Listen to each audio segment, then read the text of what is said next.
Hi, I'm Lisette Jacobson, host of the Black, Brown, and Bilingue podcast, a part of the Education Podcast Network, just like the show you're listening to now. Shows on the network are individually owned and opinions expressed may not reflect others. Find other interesting education podcasts at edupodcastnetwork.com. Hello, Empowered Principals. Welcome to episode 321. Welcome to the Empowered Principal Podcast, a not-so-typical educational resource that will teach you how to gain control of your career and get emotionally fit to lead your school and your life with joy by refining your most powerful tool, your mind. Here's your host, certified life coach, Angela Kelly Robeck. Well, hello, my empowered principals. How are you today? I'm so well. Thank you so much. I am happy to see the sun shining today. We have had weeks of rain here in California, and today is the first day we've had a beautiful clear sky. And after this podcast recording, I'm going to go out on a beautiful walk in the sun and soak up all the vitamin D. So I'm thrilled to be here with you, and I can't wait to go on my walk. I want to talk to you today. Talk with you, not at you. I want to talk with you about the thought that most of you carry around with you all day long as a school leader. I was coaching a client and she has this, I call it a power thought because it is a really strong thought that you hold very tight onto, you believe it, and it shows up over and over again in different capacities. And sometimes it's wearing a mask. It sometimes shows up in different flavors or in different scenarios, or it comes up in different ways. But a power thought is a thought that drives your actions and decisions in sneaky little ways, and it really is driving the way that you show up, the way you approach school leadership, the way you approach life. So let's talk about it. The power thought that my client has is that she wants to make the right decision. Now, what does that mean? It means something different to everybody. So it's very important that if you have the thought, I really want to make the right decision. And if you find yourself spinning in indecision or spinning in procrastination or fretting, worrying about whether or not you're making the right decision, listen up, hold tight. This is for you. First of all, you have to ask yourself, what does that sentence mean? When you say to yourself, I just want to make the right decision. I want to know that I'm making the right decision. What does that mean to you? You need to answer this question for yourself. It will look a little different for everybody, but this is what it looked like for my client. She said, I want to know that I did the right thing, made the right decision with the information I had. And that's fair, right? We all want to do our best with the information that we have. I want to feel good about it because when I make the right decision, then I feel good. I find that interesting because the way I think about decisions is I think about the choices I have available to me and I choose the one that feels right versus deciding and then hoping I will feel good after the fact. So I use my emotions to guide my decisions versus making a decision in the hopes I will feel something good after the fact. So just notice that if you're chasing an emotion and you want to feel good about that decision, what does that mean? You want to keep digging down.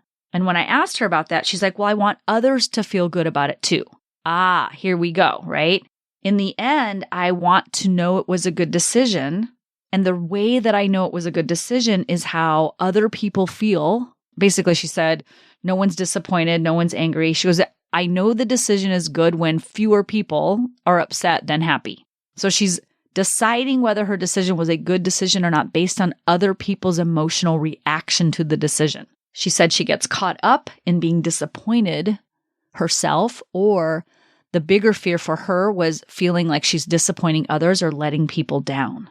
And what she makes that mean, if people feel disappointed in her decision, she's making that mean that she wasn't responsible and that it was a wrong decision. Just notice how the brain comes up with all of these stories and perceptions and kind of summaries of what a decision means. A right decision, a wrong decision, a good one, a bad one that feels good, one that doesn't feel good, one that people react to, one that people don't react to. Our brain comes up with all of these meanings around a decision that we make. I want to ask you something. What will happen? What do you believe will happen if you make a wrong decision? Are you worried that people will be disappointed? Are you worried they will be angry with you? Are you worried they will give you feedback? Are you worried that you will feel bad if you make a wrong decision?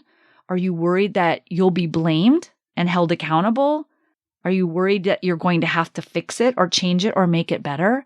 I want you to really think about what is the fear that spins in your mind when you think about making a wrong decision, because this fear is what's locking you down, preventing you from being confident in making decisions, because you're thinking there is a right answer.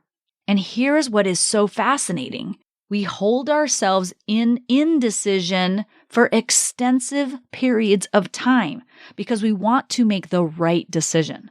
Our fear of making the wrong decision delays or prevents us altogether from making any decision at all. And what's uncomfortable is the indecision. When you have a decision to make and you're like, okay, what information do I need to make this decision? Let me get that information and let me make the decision. And I believe that I'm going to get the information I need, make the best decision I can, and I'm going to be confident in that decision and I'm going to move on. That process doesn't take time. It doesn't take a ton of research. It doesn't take weeks of gathering input of other people's opinions, unless you're making a group decision, of course. But like for you as the principal or the site leader or the district leader, if you have a decision to make, the most painful part of it is the indecision, is the, I don't know what to do. Well, what do you need in order to know what to do? What information do you need in order to make the decision? That's all. Get the information you need, make the decision, and move on. But why don't we do that? Why do we fear it so much? Let's dissect this train of thought, because I've done it myself. I see so many times where we stall in indecision and we hover in indecision, and the indecision is the painful component, because once you've made a decision, yes, I'm going to do this, no, I'm not going to do this, and you're solid in that decision, no more pain. It's done. You've cut off the choice. Here's what I find really fascinating about this is that when we believe we want to make the right decision, we need to make the right decision. And the right decision means there's one right choice. I have one chance to nail this. If I get it right, I win. And if I get it wrong, I lose. There's pain involved with a wrong decision, and there's happiness and success and joy in the right decision. It's very all or none thinking. And how this plays out is every time a decision presents itself to you and your thought is, oh, I just want to make the right decision. And if I make the right decision, I win. And if I make the wrong decision, I lose. There's going to be pain involved if I lose, happiness if I win. I get one shot at this. You're going to be anxious and doubtful and question yourself. You're going to be very stressed. You're going to feel conflicted. You're going to pro and con the heck out of yourself.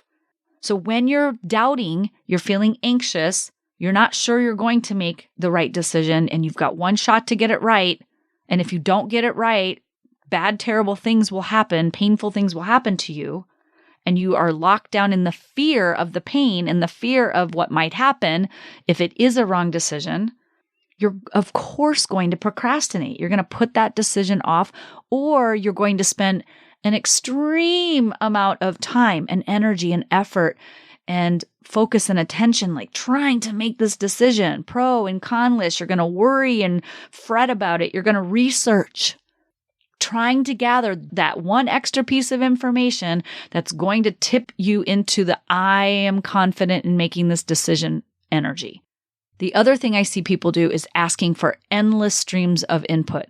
What do you think's the best book I should read? What's the best way to roll out SEL? What's the best way to do MTSS or PLC? What do you guys think of this? How should I this? What's your master schedule? There's nothing wrong with asking for input, But I want you to know the more input you ask for and the more opinions that you collect, the more you have to sort through in making a decision. It actually makes it harder.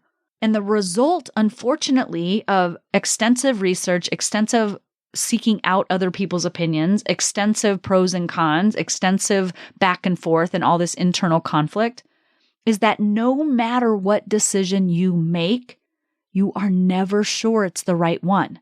You wait for others to confirm for you if it was the right one based on their opinion and how they feel and their reaction to the decision. You never trust yourself. You never trust the decision. And then decision-making becomes extremely painful and very drawn out because you're like, I don't want to have to do that again. I don't want to have to make another decision that could be wrong. And I don't like the decision-making process. It's so painful because I drag it out. And then even after the decision, I'm still in pain because I don't trust I made the right one. Indecision is what feels terrible. And the act of deciding is actually what's empowering. When you are standing in your empowerment and you're feeling it in your bones and you're like, okay, I have a decision to make. Tell me the information I need. I'm going to give it a time limit. Collect the information. I'm going to make this decision as soon as I can. Why would I want to make a decision as soon as I can? Because the decision allows other people to then go do their thing. You tend to be the bottleneck when you stay in indecision and you procrastinate, you delay, you're stopping everybody else from the flow of work. The act of deciding, you just make the decision and you decide and move on, that's empowerment. And then you're free of the decision for the rest of the day. You make the decision. You're like, okay, I've got these 3 decisions to make. I'm going to collect the information I need. I'm going to make the decision. I'm going to communicate that decision. And I'm going to trust that I made the best decision I could with the information I had at the time. And I know at the end of the day, the worst thing that can happen is that the outcomes I had planned on didn't quite work and I need to adjust or revise my decision. That's the worst thing that can happen. But our brain makes it like there's some life or death consequence at the end of the road here if we make the wrong decision. For most decisions we make in our life, that's not the case. Unless you're deciding like, do I follow the road or do I go straight and go down the cliff? Right? Which in that case, the decision's extremely clear. You get a very clear, yes, this is the right path and please don't do that. No, thank you. You know the decision you need to make. It's a matter of trusting the decision. And here's what I've come to notice with my clients. Believing that you have to make the right decision implies that there is one right answer, as I said, but that you only have one shot at getting it right. And I want you to question that thought. Is it true that there is only one right answer in this moment? Maybe there's one right answer for this moment, but maybe tomorrow there's another right answer. You don't have to worry about tomorrow's answer and decision. You only have to worry about today. In this moment, with this amount of information, what feels most aligned for me? What feels most true for me?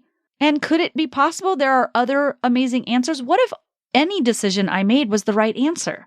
Question the thought. Is it true that there's only one right answer? And is it true that you only get one shot to get it right?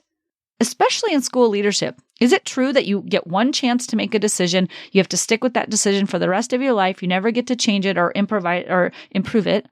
Put those questions to the test and let me put those questions to the test.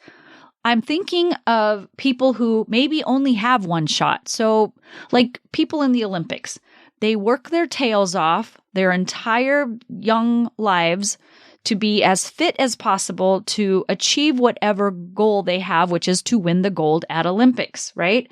So for an Olympian, they're going to say to me, yeah, actually, there is only one right answer. The only right answer I want, notice that it's a want, it's not word of law, but what they want, what they desire, the one answer they really want is gold. They want to win gold. So yes, to them, it's like, I only have one answer. It's gold. Okay, they're going for gold. And when you ask them, is it true you're only going to get one shot at gold? It might be true. They might only get one chance. If you think of Michael Phelps, definitely got more than one chance to win gold. And I'm sure the guy also won silvers and bronzes, and he probably didn't win everything. But is it true? Is it absolutely true? Is it the only truth? It might be possible that you get one shot, But most of the time, for most of us leading our schools, we get more than one shot to get it right. So you can relax knowing, even if I make the decision in this moment that I think is best right now, and I get more information in the future that alters that, I get another shot. Okay? Think of it that way. You'll feel more relaxed knowing I'm going to make the best decision I can now so I can be free of that decision and I can move forward, giving it all of my intention and knowing that the decision does matter. Of course, it's not that you're not putting any weight into it, but it's what's the best decision I can make right now. Trust that decision. Don't doubt it until there's a reason. You don't need to even doubt it. You just need to trust it.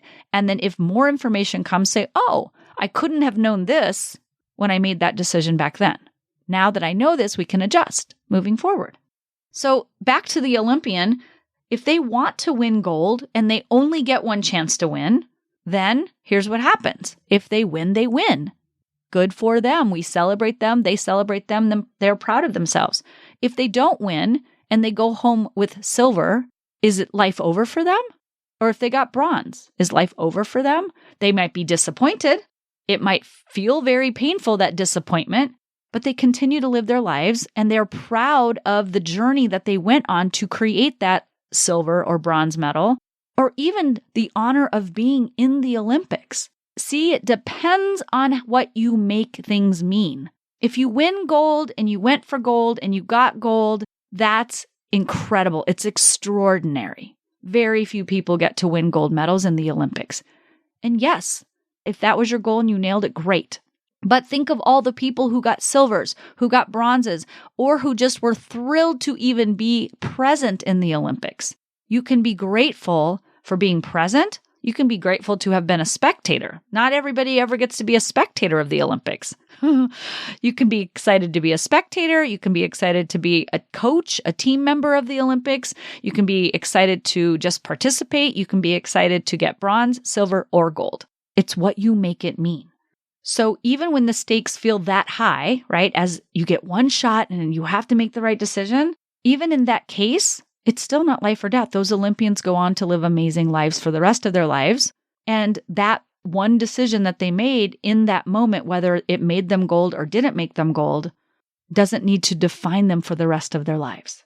They get to feel proud of their effort and their journey into the Olympics and the Olympic experience. I also want to point out that wanting to be right and feeling that urge and need to be right and make the right decision, it also implies, this is something your brain does really sneaky, it implies that you don't make the right decisions. I need to make the right decision is being fueled by the thought, but you don't make right decisions. Or it's possible you could make a wrong decision. Did you ever think about that? Let me doubt you. Let me question you. Let me poke you. Your brain is so mean, right? My brain is that mean too. But look at it this way. If you knew you were making the right decision, if you trusted that your decision was the right decision in that moment, you would make that decision with much more confidence. And then your brain would get to work collecting evidence that it actually is the right decision. If you believe that you're making the wrong one, your brain goes to work looking for all the reasons that it's the wrong decision. I doubt this decision. I'm not sure if it's the right one. Okay, let me show you all the reasons why you should doubt it. I think it's the wrong decision. Yep, it is the wrong decision. I'm going to show you how it's the wrong one. It's the right decision. Oh, okay. I guess my job is to go notice how it's right. There is no right decision. There's only the decision you decide to make right. You pick it and stick it. That's what I told my kid growing up. I said, Alex, you just got to pick it and stick it. There's no bad decision here. There's nothing wrong that's going to come out. There's no harm, no foul. Even if you did do something and you chose something, let's say you go break the law and there's a consequence to that and you very much dislike the consequences of your decision to break the law, you're going to get through it. You won't be pleasant, but you'll get through it. So pick it and stick it, right? Make a decision. For most of the time, I was talking to him about, what do you want to eat for dinner? Like, what do you want off the menu? Pick it and stick it. Do you want to go to this Boy Scout event or not? Pick it and stick it. Right? Or you're going to go hang out with your friends? Pick it and stick it. Because my child was very like fretting, worrying, anxious, poor guy. And so we just had a phrase in our house was like, let's just pick it and stick it. And you know what? If you change your mind, you change your mind. If I can accommodate that change in your decision, I will. If I can't, I won't. Right? If he didn't want to go to his friends and he just like, I just want to stay home, and later on he's like, I want to go play. I'm like, okay, if I can accommodate your change, I'll make it happen. No problem. Because I wanted him to trust his decisions, and I wanted him to know he had agency to make decisions and change his mind and have it be okay. And other times, if he changed his mind and it wasn't okay, he was still okay. Because the original decision of staying home, there's no harm, no foul. You're okay. You might be disappointed because now you want to go see your friends and I don't have maybe the car or the time to take you, but you'll be okay. The worst thing that happens is he feels a little bit of disappointment, and then he learns he can handle that. I can handle disappointment. If I didn't really want this and I said I did, but I didn't, I'll learn to handle it, and then I'll know better next time what decision I want to make. I mean, imagine if you went out for dinner and every time you went out for dinner, you decided that whatever choice you made was the best choice. It's exactly what you wanted. It's the perfect thing. You were craving it. It's going to be so good. You go out for dinner and everything on the menu looks delicious. And you're like, oh, I can't decide what I want. It all sounds so delicious. But whatever you decide is going to be the exact thing you were meant to have. You enjoy that meal to the fullest. Or are you the person that when you go out to eat, you're like, everything looks so delicious. I can't decide. I'm afraid I'm going to make the wrong decision. And you order the pasta. And then as soon as you get the order taken and the waitress comes and takes your order, and then you're like, oh, I should have got the steak. And then you're looking at the menu over and over again. Like, I should have got the steak. Oh, and then you get the pasta and you're like, meh. You've already decided the pasta is not going to be as delicious as the steak. And then you don't get to enjoy it. It's not as satisfying because you're wondering and thinking about, was another decision better? It's the whole grass is greener on the other side of the fence thing. You can live your life thinking there's another better decision and that yours is wrong and this is right, or that should have been this or that should have been that. But if you think about it, even if the worst case, let's say you ordered the pasta, you're like, this is going to be the best pasta ever. And then it comes out and it's absolutely terrible. Let's say it's undercooked or the sauce is weird and the chicken's chewy and you're like, ugh. If it's that bad, just say, you know what? I thought this was going to be amazing and I wanted it to be amazing, but I'm not having an amazing experience with this pasta. Might I order the steak? And they're going to say, sure. I'm going to take it back. I'm going to bring you a steak. Or the pasta's fine. You eat the pasta. There's nothing really wrong with it. But the next time I'm really going to get the steak. It just informs you. So notice how you make decisions. Do you make decisions with intention? Do you make them clearly based on what you value? What feels good at the time? Do you make these decisions based in confidence? Or are you in chronic anxiety, worry, doubt because you're thinking about what other people might feel and other people might think and who's going to react and how that's going to make you feel and all the things that you're going to have to do. And then people are going to think you're not a very good decision maker when, let's be honest, you're not really that good of a decision maker anyway. Chatter, chatter, chatter. Your brain goes on and on. I want you to focus on the decisions in your life that you really feel you nailed. Things you do feel 100% proud of and confident in. Maybe it's your partner. I so picked the right person for me. We click. It's the right person. I know it. I feel it. There's no other person for me. This is my person. Maybe it's about having kids or not having kids. I feel solid in not having kids, or I feel really grateful that I had kids. I'm grateful I didn't. I'm grateful I did. Getting a pet or not getting a pet. Your career choice. Now, some of you might question it on some days, but are you proud that you're an educator? Are you proud to be a school leader most days? If you're a school leader listening to this and you're miserable and you don't want to be a school leader, I give you full permission to live the rest of your life doing something you love. But I'm assuming if you're here, you love what you do. You want to be empowered and you want to live the best life as a school leader as possible, because that's what this podcast is about. So do you love your career? Are you satisfied? Do you love your home? Do you love the car you drive? I love my car so much. I've named her. She's my girl. We go everywhere together. She's on all my adventures. I love my car. If I had to buy any car on the planet, I'd still buy her. That's how I feel about my car. I love her, and I will probably buy another version of her when it's time. Or little things. Maybe the big stuff in life might feel a little stressed out right now. Maybe marriage is a little rocky, or you're in a tough, chapter with your kids. Maybe you're worried about your career or your home, you're in process of moving, whatever. Maybe there's a lot of flux, but look for little things. Do you love your nail color? Do you love the clothes you wear? You're so excited about the perfume you wear. Do you love your toothbrush? I don't know. I'm just thinking of things. There's something in your life that you are solid on in your decisions. You have to look at all the decisions you made that have been successful and where you made them with confidence, maybe where you went to school or graduate school, the school district you've selected. There is something in your life where you have confidently made a decision. Focus on that. You want to focus on how you don't waver versus how you do. Because what is the difference between decisions you feel confident about and those you do not feel confident about? It's that you love the decision. You feel the love of the decision. You feel alignment with that decision in advance. It feels good to make that choice. You're going with that choice. And from that good vibe energy, that emotional, like a lock-in alignment where you're like, this feels like the right decision, I'm going with it. When you feel good and you love your decision, then the decision feels confident. You feel certain in it, grounded in it, aligned to it. You made that decision with intentionality based on your values and what you desire. And then you get to feel good before you make the decision, when you make the decision, and after you make the decision. Because how you feel is the indicator that it was the right decision. And hey, I'm also going to add this in.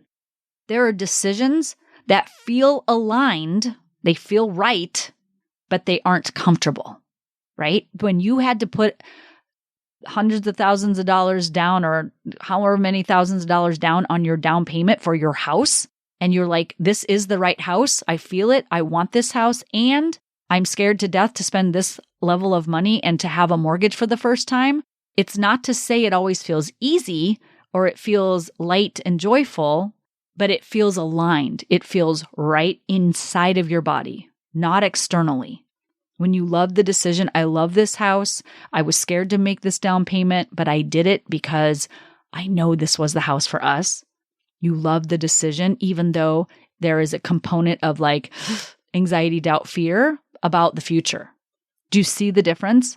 You can love your decision and make it from alignment and make it with clear, clean intentions and feel good about it, even though there is discomfort involved.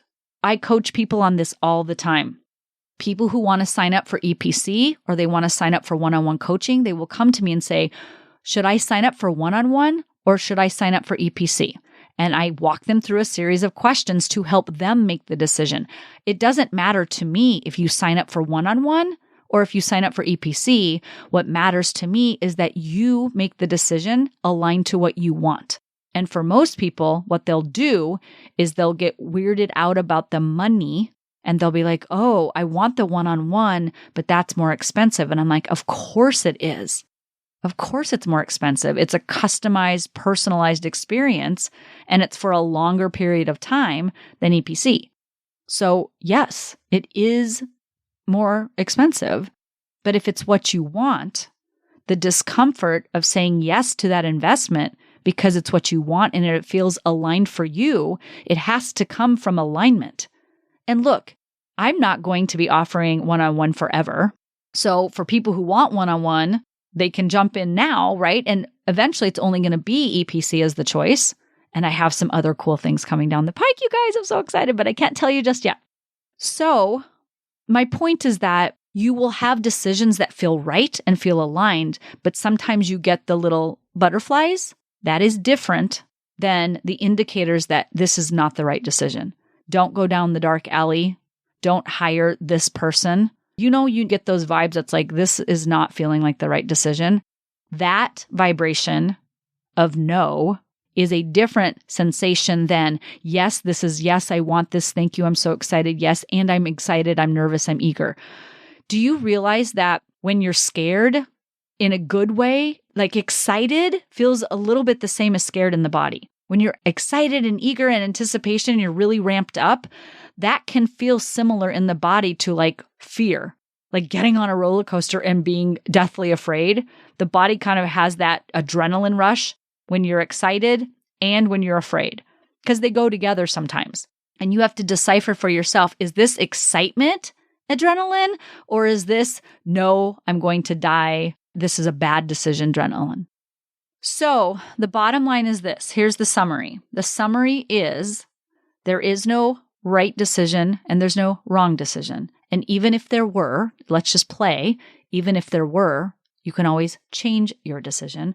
And if you do make a wrong decision, you can always adjust, fix, improve, repair, whatever it is you need to do. What I want for you as empowered principals is I want you to love your decision. I want you to give your decision a time and a duration. A lot of people will say to me, I want to go and think about it. And here's what happens to your brain. The longer you think about it, the harder the decision feels, because decisions don't take time, they take alignment. When you just decide to be aligned, you decide this is the right decision for me, this is what I want, this is what I'm going for, this is why I want it, I want these outcomes, and I believe this is the right decision to get closer to those outcomes. When you make decisions from alignment, it creates clarity. And the more clarity you can create, the more confidence you create. When you're clear as to why you're making the decision and it's aligned to your values, then you feel confident in it. And then you begin to trust yourself. And now you've established a relationship with yourself in regards to decision making. That is the goal. Trusting yourself, believing in the right decision, believing that whatever decision you make is the right one, and knowing that no matter what, you can handle any decision you make and any outcome that that decision creates, and you can always adjust at any time. So, with that, my friends, go out, make clear, intentional decisions. Be well. I will talk to you all next week. Take great care. Bye-bye. Hey, Empowered Principal. If you enjoy the content in this podcast, I invite you to join the Empowered Principal Collaborative. It's my latest offer for aspiring and current school leaders who want to experience exceptional impact and enjoy the school leadership experience. Look, you don't have to overwork and overexert to be a successful school leader. You'll be mentored weekly and surrounded by supportive, like-minded colleagues who truly understand what it means to be a school leader. So join us today and become a member of the only certified life and leadership coaching program for school leaders in the country. Just head on over to angelakellycoaching.com/work-with-me to learn more and join. I'll see you inside of the Empowered Principal Collaborative. Thanks for listening to this episode of the Empowered Principal Podcast. If you enjoyed this episode and want to learn more, please visit angelakellycoaching.com, where you can sign up for weekly updates and learn more about the tools that will help you become an emotionally fit school leader.